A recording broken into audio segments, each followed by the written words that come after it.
यह बात है साल 1959-60 के आसपास की। कथित तौर पर एक तिब्बती भिक्षु द्वारा खम्पा अंगरक्षकों के साथ लोमोनाथांग, जिसको कि CIA फाइलों में मस्टैंग कहा जाता है, में सुरक्षित रखने के लिए मूर्ति से युक्त एक भारी संदूक CIA अधिकारियों को दिया गया था। भिक्षु ने स्पष्ट रूप से CIA अधिकारियों को संदूक और उसकी सामग्री के महत्व के बारे में बताया।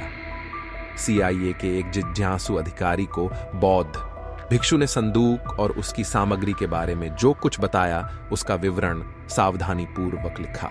किसी को अंदाजा नहीं है कि उन्होंने बौद्ध भिक्षु की कहानी रिकॉर्ड करना क्यों जरूरी समझा, लेकिन ऐसा भी प्रतीत होता है कि अमेरिकी शुरू में उस समय ओरिएंटल पूजा की वस्तुओं से जुड़े विचित्र मूल्यों से बहुत प्रभावित नहीं थे, जब उनकी प्राथमिकता तिब्बत में आगे बढ़ रही चीनी सेनाओं के खिलाफ गुरिल्ला युद्ध आयोजित करना थी।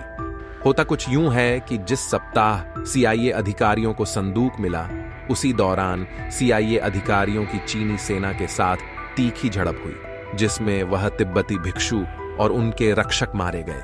CIA अधिकारियों को समझ नहीं आ रहा था कि इस विचित्र संदूक का क्या किया जाए। इसे एक विमान में लाद दिया गया और इसे भारत में एक गुप्त एयरबेस पर भेज दिया गया। बाद में इसे कैंप हेल में ले जाया गया, जो अब वेल, कोलोराडो के पास एक सेना बेस है।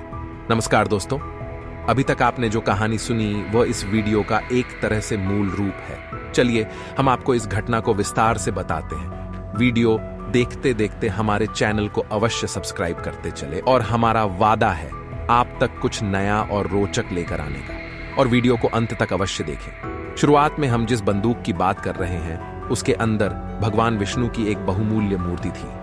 आपको जानकर बेहद हैरानी होगी कि जिस मूर्ति की हम बात कर रहे हैं वह बहुमूल्य मूर्ति आज से लगभग 26,450 वर्ष पहले की है। यह मूर्ति 1919 में नेपाल के लॉ मेंथांग इलाके में एक बौद्ध भिक्षु को मिली। यह मूर्ति एक लकड़ढी के बॉक्स में थी। कुछ ही समय में वहां अमेरिका से CIA के कमांडो के पास आई और उन्होंने मूर्ति को अपने कब्जे में ले लिया। CIA ने बक्से को अपने कब्जे में लेकर उस पर लेबल लगाया गया, ST सर्कस मस्टैंग 0183। फिर इसको CIA ने अमेरिकन आर्मी बेस कैंप हेलवेल के पास कोलोराडो में रखा। बॉक्स में से मूर्ति के साथ एक प्राचीन पांडुलिपि भी मिली थी, जिसको तत्काल पढ़ पाना नामुमकिन था, इसलिए इसको अध्ययन के लिए भेज दिया गया। ग्राम जिस बॉक्स में मूर्ति रखी गई थी वो भी विशेष धातु और लकड़ी का बना था।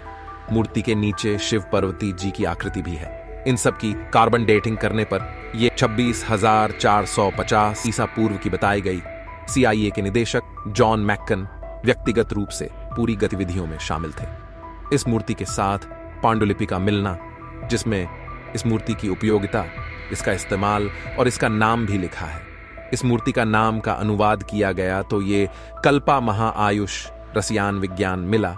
CIA ने इसका नाम काल्पा विग्रह रखा। यह मूर्ति न सिर्फ धार्मिक रूप से अपना महत्व रखती थी, बल्कि इसकी अपनी कई विशेषताएं थी। बौद्ध भिक्षु ने CIA को मरने से पहले यह भी बताया कि अगर यह मूर्ति किसी तांबे के लोटे में पानी भरकर 9 दिन तक रख ली जाए तो इस मूर्ति से पानी चार्ज हो जाता है। एक तरह से यह पानी अमृत बन जाता है।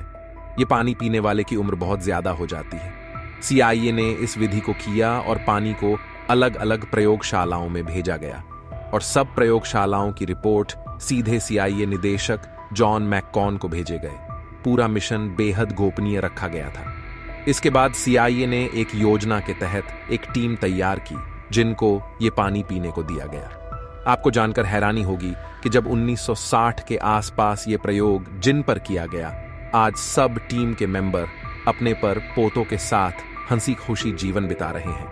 कल्प विग्रह के प्रयोग वाले सब कम से कम 110 वर्ष की आयु के पास हैं। कुछ नामों को छोड़े DH दिया जाए तो सब स्वस्थ और दीर्घ आयु वाले हैं, और जो मर गए उनमें रूद गोलोनका एक कार दुर्घटना से मर गई। विली ली मॉर्गन की हत्या कर दी गई थी। स्टीवन मार्टिन और बर्ट जेनकिंस की वियतनाम में मृत्यु हुई थी। लेकिन आगे जो हम आपको बताने जा रहे हैं वह एक अच्छी खबर नहीं है। होता कुछ क्यों है कि इन्हीं सदस्यों ने दुनिया को यह भी बताया कि कल्प विग्रह यानी कि विष्णु भगवान की प्रतिमा 1976 में अपनी पांडुलिपि के साथ चोरी हो गई CIA के पास अमेरिका के आर्मी कैंप से। बहुत खोज हुई, हजारों लोगों से पूछताछ की गई, सरकारी सेना के ऑफिसर से, मगर मूर्ति नहीं मिली। मूर्ति का महत्व विश्वास से भी लगाया जा सकता है कि इसकी कोई भी जानकारी देने वाले को लाखों डॉलर का इनाम भी रखा गया है। बहुत सी रहस्यमय घटनाएं भी इसके बाद घटित हुई, जिसमें ज्यादातर वह लोग शामिल थे जिनका संबंध माइक्रोबायोलॉजी से था। दोस्तों, आज के वीडियो से आप अंदाजा लगा सकते हैं कि हमारा सनातन धर्म कितना पुराना है। भारतवर्ष की देवभूमि, जहां युगों से धर्म का राज रहा है एवं हजारों देवता विराजमान रहे हैं। ये जो विष्णु की भगवान की मूर्ति है, यह न सिर्फ महाभारत काल से बल्कि रामायण काल से भी हजारों वर्ष पहले की है। तो दोस्तों, हम आशा करते हैं कि इस वीडियो में हमने आपको एक बेहद रोचक जानकारी के बारे में विस्तार से बताया है। हम आशा करते हैं कि आज का यह वीडियो आपको पसंद आया होगा। यदि आपको आज का यह वीडियो पसंद आया हो तो आप इसे अपने दोस्तों के साथ और सोशल मीडिया साइट पर जरूर शेयर करें, ताकि यह दिलचस्प स्टोरी और लोगों तक भी पहुंच सके। साथ ही साथ हमारे चैनल को सब्सक्राइब करना ना भूलें, और वह भी एक अपने कमेंट के साथ। हमें आपके कमेंट और सपोर्ट का इंतजार रहेगा।